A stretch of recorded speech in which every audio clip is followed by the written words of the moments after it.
말씀 보도록 하시겠습니다. 시편 74편입니다.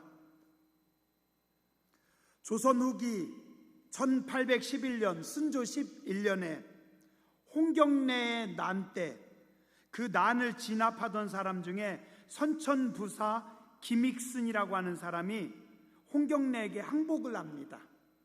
그리고 나중에 자기 죄를 덮으려고 또 다른 사람을 사가지고 다른 사람의 공적을 탐하다가 걸렸어요. 그래서 죽임을 당하고 그 집안이 연좌제로 다 몰려서 다 죽임을 당하게 됐는데, 당시 6살짜리였던 그 손주 김병연 그리고 그의 형은 하인이 간신히 데리고 도망쳐서 그 손주들을 목숨을 살렸어요. 나중에 그의 어머니가 몰래 이 아들들을 키웠습니다. 그래서 공부를 잘 시켜서 이 아들들 중에 김병연이 과거 시험을 봤습니다. 근데 그때 시험 문제가 홍경래의 난을 제대로 진압하지 못한 김익순의 죄를 묻는 것이었고, 김병연은 그때 가산군수 정시의 충절을 기리고 선천부사 김익순이 하늘까지 사무치는 죄를 통탄한다라는 내용으로 답을 써서 장원급제를 했습니다. 그래서 그는 장원급제를 해가지고 아주 기뻤는데, 관직에 나아가는 그에게 그의 어머니가 눈물을 흘리면서 이야기를 합니다. 아들아, 네가 비판하고 네가 욕해서 장원급제 받은 그분이 사실은 너의 할아버지다 라고 가르쳐줬어요. 얼마나 속상해요? 자기 할아버지를 모르고 할아버지 욕을 해서 장원급제를 했어요. 그리고 또 그 할아버지가 홍경래의 난을 제대로 진압하지 못했다라는 것 때문에 그는 나 같은 죄인은 하늘을 쳐다보며 살 수 없다 해가지고 큰 삿갓을 구해서 그가 죽을 때까지 한평생 관직을 버리고 삿갓을 쓰고 그냥 방랑시인으로 전국을 이렇게 돌았대요. 57세 나이로 객세한 그는 우리가 이야기하는 김삿갓이라고 하는 천재 시인이었습니다. 이 조선 후기 천재 시인 김삿갓이 지은 시 중에 이런 시가 있습니다. 시시비비시. 앞에 시시는 오름, 비비는 그름, 뒤에 시는 우리가 이야기하는 시. 제가 한번 읽어드려 볼게요. 1절. 년년년 거무궁거 111 레부진내 년거월 레레우거 천시인 4차 중최. 저도 하나도 몰라요. 해석을 읽어드릴게요. 이해 저해 해가 가고 끝없이 가네. 이날 저날 날은 오고 끝없이 오네. 해가 가고 날이 와서 왔다 가는 또 가니 천시와 인사가 이 가운데 이루어지네. 그 다음에 이연입니다. 시시 비비비 시시 시 비비 시 비비 시 비비 시 비비 시시 비비 시시 비. 재밌죠? 시자하고 비자만 가지고 시를 썼어요. 해석해 드릴게요. 옳은 것 옳다 하고 그른 것 그르다 함이 꼭 옳진 않고, 그른 것 옳다 하고 옳은 것 그르다 해도 옳지 않은 건 아닐세. 그른 것 옳다 하고 옳은 것 그르다 함, 이것이 그른 것은 아니고, 옳은 것 옳다 하고 그른 것 그르다 함, 이것이 12일세. 이기명 장로님 다 이해하셨죠? 우리 중에 한 분 제일 잘하실 것 같은데 엄청 헷갈리는데 어쨌든 그렇다는 겁니다. 한문 사자성어 중에 이 시시비비란 단어, 이 단어는 참 좋은 단어인데 사랑받지 못하고 있고 심지어는 많은 오해와 미움까지도 받는 참 불편한 단어입니다. 시시비비, 사전적인 용어로는 옳은 것을 옳다고 하고 그른 것을 그르다 한다. 즉 옳고 그름을 밝힌다, 가린다. 좋은 뜻이죠, 그죠? 옳고 그름을 가린다. 우리는 이거를 간단히 줄여서 시비라고도 합니다. 시비를 가린다. 어때요? 사람들은 별로 좋아하지 않습니다. 시비를 가린다고 하면 뭐라고요? 나한테 지금 시비 거는 거야? 나한테 지금 시비 거는 거야? 느낌이 좀 안 좋은 느낌으로 다가오죠, 그죠? 비 오는 수요일 날 저녁에 목사님이 여러분의 머리를 막 복잡하게 꽈놓고 있습니다, 그죠?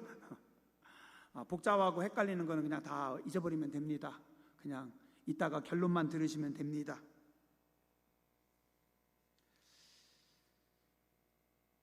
인간이 시비를 가릴 수 있을까? 시시비비를 가릴 수 있을까? 인간의 판단으로 가능할까? 쉽지 않습니다. 두 번째, 또 시시비비를 가려서 시비를 가려서 그것이 얼만큼 이익이 되겠느냐?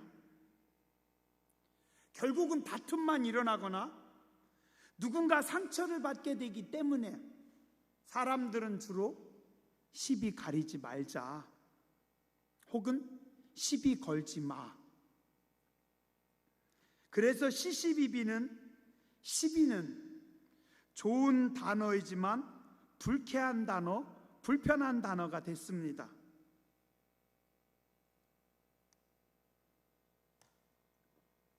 어쩌면 오늘 우리 인생도 이렇지 않은가 생각해 봅니다. 사실, 이걸 보고 뭐라고요? 젊은 사람들은 팩트라고 합니다. 사실이 중요해. 팩트가 중요해. 근데 또 그 사실이, 그 팩트가 꼭 진리는 아닙니다. 사실이 팩트가 틀린 경우가 우리 삶에선 너무 많아요. 제가 질문 하나 할게요. 여러분들이 답해 보세요. 해는 어느 쪽에서 뜨나요? 어느 쪽에서 떠서 어디로 지나요? 해가 어디서 떠요? 어디서 떠요? 대답 안 하기로 했슈? 어디서 떠요? 동쪽에서 떠서 어디로 진다고요? 서쪽으로요? 다 틀렸습니다. 제가 질문을 함정 질문으로 했습니다. 질문이 잘못됐습니다. 해는 움직이지 않습니다.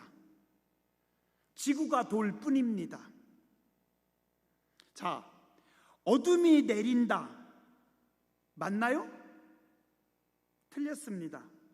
어둠이 내리는 것이 아니라 빛이 사라지는 겁니다. 오늘 우리 인생도 이런 일들이 많이 발생합니다. 그래서 지혜로운 사람들은 말합니다. 인생은 사실이 중요한 게 아니라 해석이 중요하다. 또 조금 바꿔서 말하면 진리는 사실이 아니라, 보여지는 사실이 아니라 해석이다. 보여지는 사실이 진리가 아니라 해석이 진리이다. 신앙도 그렇습니다. 한번 따라서 해보시죠. 믿음은 사실이 아니라 해석입니다. 오늘 좀 헷갈리는데, 헷갈리면 그냥 지금까지 얘기한 건 다 잊어버리고, 자, 지금부터 다시 시편 74편 1절부터 11절까지 $1, 12절부터 끝절까지 $1, $2락으로 구성되어 있어요. 거의 비슷한 것 같은데 자세히 살펴보면 관점이 확 차이가 납니다. 1절부터 11절까지는 사실, 팩트입니다. 시인의 눈으로 보여지는 사실, 환경. 이스라엘, 나라 잃은 이스라엘의 참혹한 현실. 그게 1절부터 11절까지 사실입니다. 1절, 하나님이여 주께서 어찌하여 우리를 영원히 버리시나이까? 어찌하여 주께서 기르시는 양을 향하여 진노의 연기를 뿜으시나이까? 너무 속상해요. 너무 답답해요. 이스라엘 나라가 다 망했습니다. 지금 나라가 없습니다. 포로로 끌려왔습니다. 모든 것이 다 부서졌어요. 그래서 지금 탄식하면서 하나님 앞에 아뢰는 겁니다. 하나님, 어찌하여 지금 이렇게 된 겁니까? 하나님, 어찌하여 우리를 버리십니까? 어찌하여 그냥 적은 단어 같지만 사실은 지금 이스라엘 백성들의 큰 고통을 표현하고 있습니다. 그 다음에 뭐라고요? 하나님, 어찌하여 우리를 영원히 버리시나이까? 하나님, 어찌하여 우리를 영원히 버리십니까? 사람들의 눈에는 오늘 이스라엘의 문제가 너무 큰 문제로 보이고 그 문제가 영원히 그치지 않을 것 같아요. 저는 이 말씀을 보면서 무슨 생각이 났냐면요, 한 40년쯤 전에 제가 초등학교 때, 많이는 아니었지만 가끔 여름날 어머니가 저하고 동생들을 데리고 깨밭이나 콩밭을 매자고 해요. 날은 덥고 해는 찌고 바람은 없고 왜 그렇게 여름엔 바람이 없는지, 근데 또 이놈의 모기들은 어디서 그렇게 나타나가지고 달려드는지, 밭고랑은 왜 그렇게 긴지. 그때 제가요, 어린 나이에 밭을 매면서 뜨거워, 이놈의 모기들 막 진흙 묻은 손으로 계속 때리고 해는 꼼짝을 안 해요. 도대체 언제 저녁이 될까? 언제 저녁이 올까? 그때 제 생각에, 제 느낌은 꼭 영원히 저녁이 안 올 것 같았어요. 영원히 해가 안 질 것 같았어요. 참 힘들었어요. 아마 우리 엄마나 아빠가 들으면 그거 하고 그리고 그렇게 힘들었다고 얘기를 해? 지금 이스라엘이 그래요. 하나님께서 우리를 영원히 버리신 겁니까? 너무 힘드니까. 사람이 힘들 땐 그래요. 이 고통이, 오늘의 나의 힘듦이, 오늘의 나의 괴로움이 끝이 없을 것 같아요. 영원할 것 같아요. 그래서 어떤 사람은 그래요. 이놈의 집구석. 어떤 사람은 이놈의 직장 언제 때려치지? 어떤 사람은 저 왼수 같은 인간 언제면 안 보지? 그죠? 어떤 사람은 지긋지긋해가지고.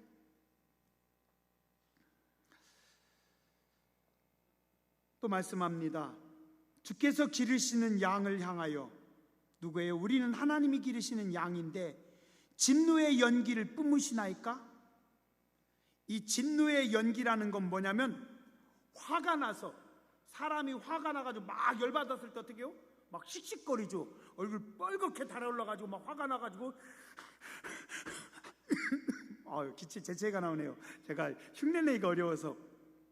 흥분해서 막 콧김을 내는 거. 하나님께서 기르시는 양들에게 하나님 왜 이렇게 화를 내시고 하나님 왜 이렇게까지 진노하십니까? 하나님 이러셔도 됩니까? 우리 너무 힘듭니다. 3절 여기도 또 나옵니다. 영구히 파괴된 곳을 향하여, 이 영구히 파괴된 곳이 어딘지 아세요? 예루살렘 성전입니다. 하나님의 성전이 파괴됐는데 사람의 눈으로 볼 때는 아까처럼 영구히 끝없이 회복이 안 될 것처럼만 느끼는 겁니다. 영구히 파멸된 곳 하나님의 성전입니다. 그곳을 향하여 주의 발을 옮겨 놓으소서. 이 말은 다시 이야기하면 뭐라고 하냐면 하나님의 발이 성전에서 떠나심으로, 하나님께서 성전에서 떠나심으로 이 성전이 다 파괴됐습니다. 하나님 언제 여기 다시 돌아오시겠습니까? 하나님, 하나님의 발을 성전으로 좀 옮겨 주십시오. 우리 시편 46편에 보면 그런 말씀이 있습니다. 하나님이 그 성중에 계심에 성이 흔들리지 아니할 것이다. 만군의 여호와께서 우리와 함께 하시니 야곱의 하나님은 우리의 피난처시로다. 하나님이 그 성중에 계심에, 하나님이 교회에 계심에, 하나님이 그 가정에 계심에, 하나님께서 그와 동행하심에 흔들리지 않는 인생인데, 오늘 이스라엘은 하나님께서 성전을 떠났어요. 그리고 성전은 어떻게 됩니까? 원수가 성소에서 모든 악을 행하였나이다. 원수가 성소에서 악을 행하는데 이 인간들이 어떻게 하냐면은 아주 막 그곳에서 깃발을 날리고 도끼를 들어서 나무를 베는 것처럼 6절에 도끼와 철퇴로 성소의 모든 조각물을 쳐서 부수고 7절 주의 성소를 불사르며 주의 이름이 계신 곳을 더럽혀 땅에 엎었나이다. 원수 같은 바벨론의 군대가 들어와서 철퇴로 그들의 무기로 성전의 모든 기물을 다 때려 부수고 성전에 불을 질러서 성전을 태우고 성전이 다 폐허가 됐어요. 거기서 우는 겁니다. 이곳을 떠나신 하나님, 언제 이곳에 다시 돌아오시렵니까? 오늘 우리는요, 누군가 조금만 교회 욕만 해도 화가 나죠. 그죠? 저 가끔 그래요. 밖에 있는 사람들이 알지도 못하면서 교회가 말이야, 목사들이 말이야 하면, 그러면 요즘 누가 그러더라고요. 그 목사들이 말이야라고 하는 사람에게 최고의 저주가 뭔지 아세요? 네 아들 목사 되라. 그거래요. 목사가 말이야 하고 욕하는 사람한테는 당신 아들 목사님 되시기를 축원합니다. 그러면 된대요. 알아? 얼마나 힘든지? 할 수만 있다면 도망가고 싶었던 마음이 얼마나 많았는지 자기들이 알아? 그런데 성소가 다 부서졌으니, 성소가 불탔으니, 이게 오늘 현실입니다. 이게 팩트입니다. 시편 저자의 눈에 보이는 사실입니다. 9절, 하나님, 이제 우리에게는 표적도 이적도 보이지 않고 이제는 선지자도 더 이상 없고 이 심판의 힘든 상황이 언제까지 갈지도 모르겠습니다. 10절에 보니 대적들의 비방, 원수들이 주의 이름을 영원히 능욕하고 있습니다. 영원히 이게 끝이 없을 것 같은 생각이 듭니다. 근데 11절에 보니 하나님은 뭐하고 계세요? 하나님 이러고 계신 겁니다. 하나님의 손을 품속에 넣고 계세요. 하나님이 그냥 이러고 성소에 계시지도 않고 저쪽으로 가셔가지고 니들 어떻게 하나 보자, 하나님이 이러고 계신 거예요. 그건 얼마나 속상해요. 하나님 손 좀 빼보세요. 하나님의 그 권능의 손, 하나님의 그 능력의 손, 하나님의 창조의 손, 하나님의 그 오른손을 좀 빼보세요. 침묵하시는 하나님, 그냥 내버려 두시는 하나님, 사실 그 하나님에 대한 속상한 마음을 가지고 하나님 앞에 어떻게 보면 좀 따지고 있는 게 1절부터 11절까지입니다. 우리가 여기까지 보면 어때요?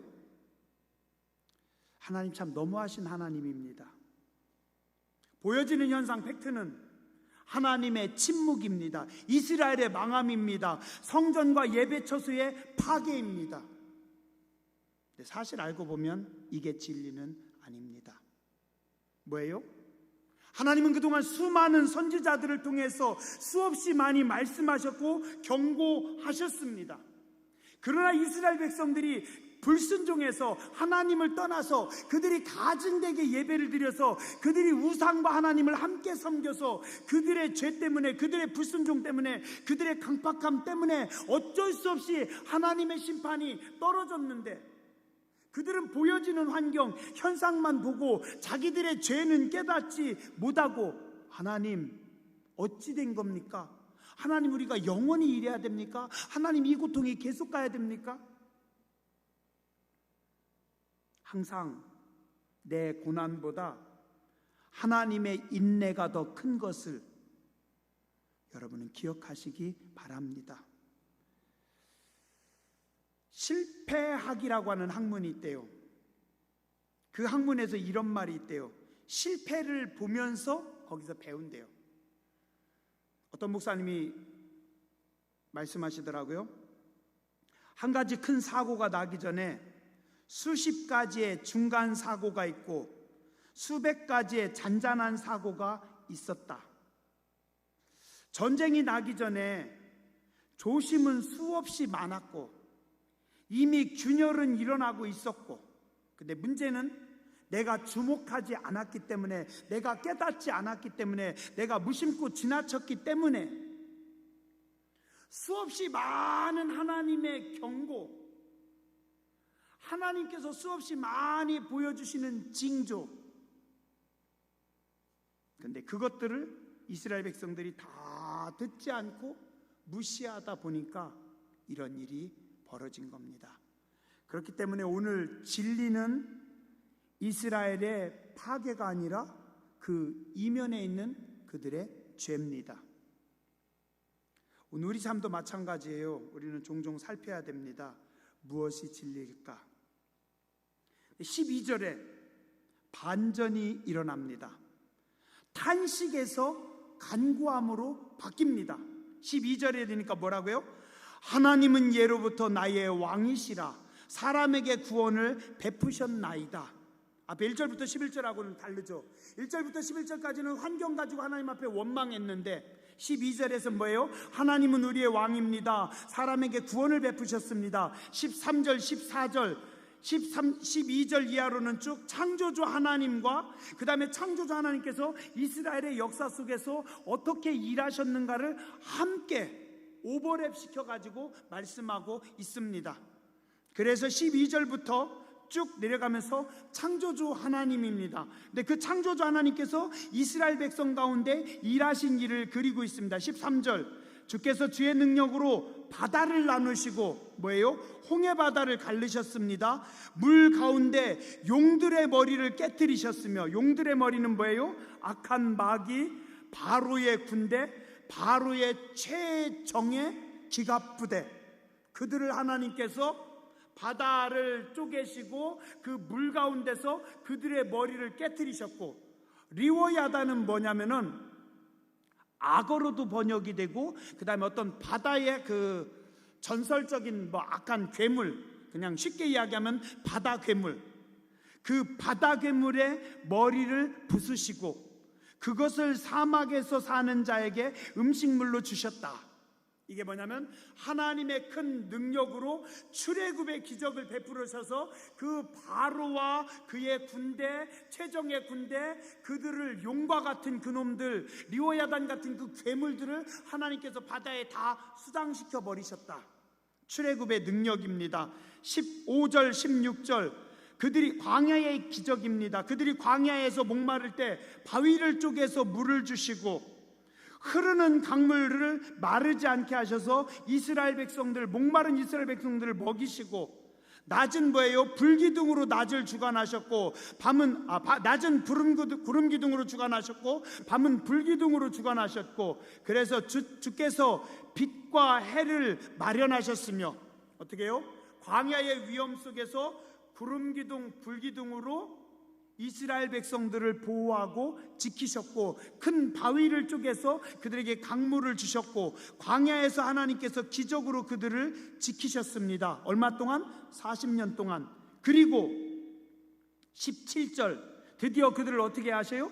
창조주 하나님께서 가나안 땅에 들어가게 하십니다. 주께서 땅의 경계를 정하시며 주께서 여름과 겨울을 만드셨습니다. 그래서 창조주 하나님께서 그것을 베풀어 주셔서 가나안 땅에 들어가서 우리가 젖과 꿀이 흐르는 그 땅에서 하나님의 은혜를 입었습니다.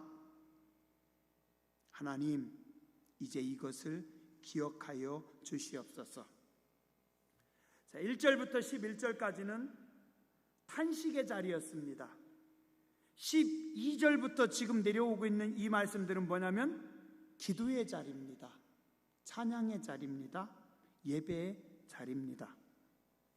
자, 오늘 여러분들은 지금 어디서 계십니까? 만약에 지금 내가 1절부터 11절 사이에 서서 하나님 왜 나 안 도와주십니까? 하나님 이 고난이 영원히 갑니까? 하나님 너무 괴롭습니다라고 탄식하고 있다면 그는 탄식의 자리에 서 있는 성도이고, 그렇지만 하나님께서 역사의 주인이십니다. 하나님께서 왕이십니다. 하나님께서 출애굽하셨습니다. 광야에서 보호하셨습니다. 우리에게 가나안 땅을 주셨습니다. 과거에 하나님께서 일하셨습니다. 오늘도 나를 지키십니다. 앞으로도 하나님께서 나를 보호해 주시기를 소망합니다. 기도의 자리, 예배의 자리에 서 있는 성도들이 있다라는 겁니다. 행여라도 1절부터 11절 가운데 있는 성도라면 여러분의 자리를 옮기셔서 12절 이하의 찬양의 자리, 기도의 자리, 예배의 자리에 서시기 바랍니다. 신앙은 항상 주제 파악을 잘해야 합니다. 팩트를 넘어서 올바른 해석을 하는 겁니다. 왜 무너졌을까? 왜 이렇게 꼬였을까? 왜 이런 고난이 닥친 것일까? 불평과 원망을 떠나서 믿음의 눈으로 보고 하나님의 말씀으로 해석합니다. 그리고 뭐 해야 돼요? 기도해야 됩니다. 그러면 하나님의 은혜를 구하게 되고 하나님의 뜻을 알게 됩니다. 자, 따라서 하시죠. 믿음의 눈으로 보고 말씀으로 해석해야 합니다. 기도해야 합니다. 하나님의 은혜를 구해야 합니다. 기도하는 자만이 하나님의 뜻을 발견할 수 있고 진리를 알 수 있습니다. 바벨론 포로기에 모든 것이 다 무너진 이스라엘 백성들은 두 종류로 갈라졌습니다. 한 종류의 사람들은 무너진 성전, 패망한 나라, 다 없어진 회당들을 바라보면서 마음까지 다 무너졌습니다. 불평합니다. 원망합니다. 탄식합니다. 인생을, 나라를, 신앙을 다 포기하는 어리석은 자들입니다. 그러나 그때 한 종류의 사람들은 12절 이하로 다시 하늘을 바라보고 하나님의 은혜를 구하는 사람들입니다. 하나님은 그런 사람들을 기뻐하십니다. 18절 이하에 보세요. 하나님 기억하여 주시옵소서. 하나님 기억하여 주시옵소서. 우매한 백성이 누구예요? 우매한 백성이 납니다. 우매한 백성이 주의 이름을 능욕하였습니다. 19절 주의 비둘기같이 연약한 우리를 하나님이 키우시는 비둘기 아닙니까? 들짐승에게 우리 생명을 주지 마시고 하나님 가난한 자의 목숨을 하나님 버리지 마시고 하나님 우리를 불쌍히 여겨주시옵소서. 21절 학대받는 나를 하나님 부끄러움으로 던지지 마시고 가난한 나, 궁핍한 나를 주의 이름으로 찬송할 수 있도록 하나님 앞에 예배할 수 있도록 우리를 기억하여 주옵소서.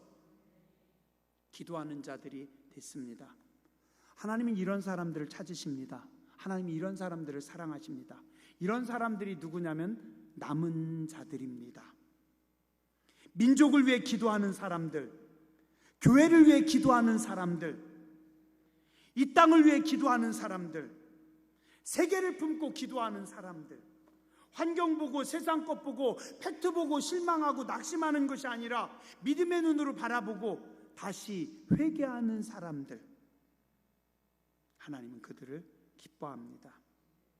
세상에는요, 죄를 짓는 사람도 있고 금식하며 그들을 대신해서 회개하는 사람들도 있습니다. 저도 예전에 한번 그런 적이 있어요. 한 번은 아니고 여러 번인데 아주 강하게 기억에 남는 한 번이 있었어요. 일주일간 금식 기도했어요. 그리고 보호식 하고 있는데 7일 되기 전에 하나님께서 또 제 마음에 뜨거움을 주신 게 목회자들이 부끄럽고 목회자들이 하나님 앞에서 죄를 짓고 우리의 죄가 자꾸 생각이 나는 거예요. 그래서 일주일 금식하고 그 금식 기간이 끝나기 전에 다시 하나님 또 일주일은 너무 어렵고요. 3일만 할게요. 그래서 3일만 기도했는데 그 3일 동안은 목회자들의 죄, 성직자들의 죄, 우리의 죄를 용서해 주시옵소서 하고서 3일간 금식 기도한 적이 있었어요. 하나님께서 되게 기뻐하시는 것 같더라고요. 우리는 이 땅을 품고 기도하는 사람들이 돼야 됩니다. 예배의 자리에 서는 사람들이 돼야 됩니다. 하나님의 은혜를 사모하는 자들이 돼야 될 줄 믿습니다. 기도하겠습니다.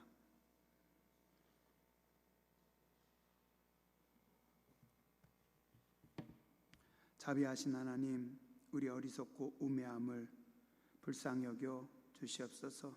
세상 바라보고 사람 바라보고 어리석게 범죄하지 않게 해주시고 정신을 차리고 하나님을 바라보고 말씀을 바라보며 믿음의 눈으로 바라보고 승리할 수 있는 하나님의 사람들 되게 하여 주시옵소서. 교회가 무너져 간다고 하고 하나님의 말씀이 온전히 세워지지 않는다고 합니다. 그러나 이 시대에도 기도하는 사람들, 믿음의 사람들, 시대를 깨우는 사람들, 새벽을 깨우는 사람들, 말씀을 붙잡고 살아가는 사람들, 성령의 사람들 있습니다. 우리가 하나님의 마음에 합한 하나님의 사람들 되게 하여 주시옵소서. 거룩하신 주님, 예수님 이름으로 간절히 기도드렸습니다. 아멘.